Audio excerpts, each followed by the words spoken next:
U.S. Supreme Court Justice Clarence Thomas should be impeached. That's what Democratic lawmaker Alexandria Ocasio-Cortez told CNN in a Sunday interview. It comes after a media report detailed luxury trips Thomas has taken over decades. Funded by Dallas real estate titan and Republican donor Harlan Crow. Ocasio-Cortez told CNN, quote, "It is the House's responsibility to pursue that investigation in the form of impeachment."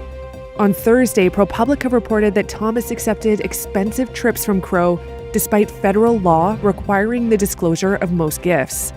The report found that the two repeatedly vacationed together, including on Crow's private jet and super yacht. Thomas defended the trips in a statement the next day, saying he was told he didn't need to report that type of personal hospitality. He said the Crows were among his and his wife's dearest friends. Thomas added he would follow new financial disclosure rules that apply to the entire federal judiciary. Crow told ProPublica he never tried to influence Thomas on legal or political issues.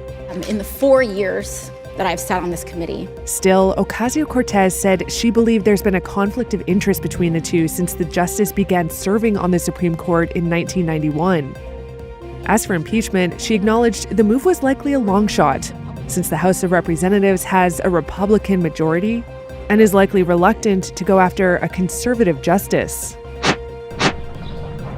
Russian forces are focusing a barrage of attacks along the front in 2 Ukrainian cities in the eastern Donetsk region. That's according to Ukraine's military, as Kyiv said on Sunday it repelled more than 40 enemy strikes over 24 hours.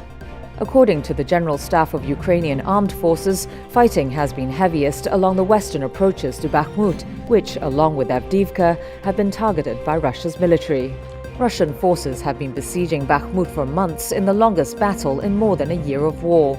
In his nightly video address, Ukraine President Volodymyr Zelenskiy denounced Russian airstrikes coinciding with the observance of Orthodox Palm Sunday. Every bright Christian holiday teaches us that we may not know how, but we must be sure that evil will lose. We have to bring the defeat of evil closer, and we are bringing it closer. Zelensky also lashed out at Moscow over the deaths of a 50-year-old man and his 11-year-old daughter, who were killed as Russian forces struck their home in the southeastern city of Zaporizhia. Ukraine's State Emergency Service said a woman identified as the wife and mother of the victims was pulled alive from under the rubble. This is how the terrorist state spends Palm Sunday.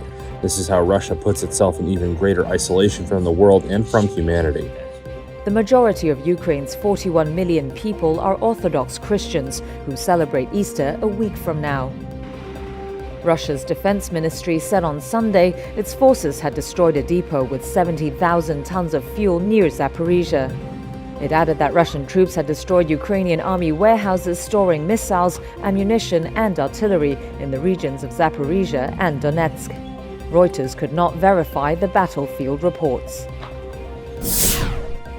Israeli jets hit Syrian military targets on Sunday in response to rockets launched towards Israeli-controlled territory overnight.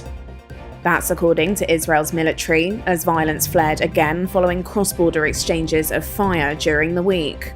State media in Syria reported explosions in the vicinity of the capital Damascus. Israel said its forces had continued to hit Syrian territory after 6 rockets were fired overnight towards the Golan Heights. Israel said artillery and drone strikes hit the rocket launchers and were followed by airstrikes against a Syrian army compound, military radar systems and artillery posts. The Syrian Defense Ministry said its air defenses had responded to the Israeli attacks and intercepted some Israeli missiles. It said no casualties had been reported, with only material damage caused by the strikes. Lebanon-based Al Mayadeen TV said the rocket salvos that entered Israeli-controlled territory were claimed by Al-Quds brigades, the armed wing of the Iranian-backed Palestinian Islamic Jihad movement. Israel seized the Golan Heights in the 1967 Middle East War and annexed the 460-square-mile territory in 1981, a move not recognized by most of the international community. Earlier this week, over 30 rockets were fired towards Israel from southern Lebanon, drawing cross-border counterstrikes from Israel on sites linked to the Islamist movement Hamas in Lebanon and Gaza. The cross-border exchanges came amid sharply increased tensions between Israel and Palestinian groups, following Israeli police raids in recent days on Al-Aqsa Mosque in Jerusalem. Despite fears of further violence around the mosque on Saturday, there were no reports of serious disturbances overnight.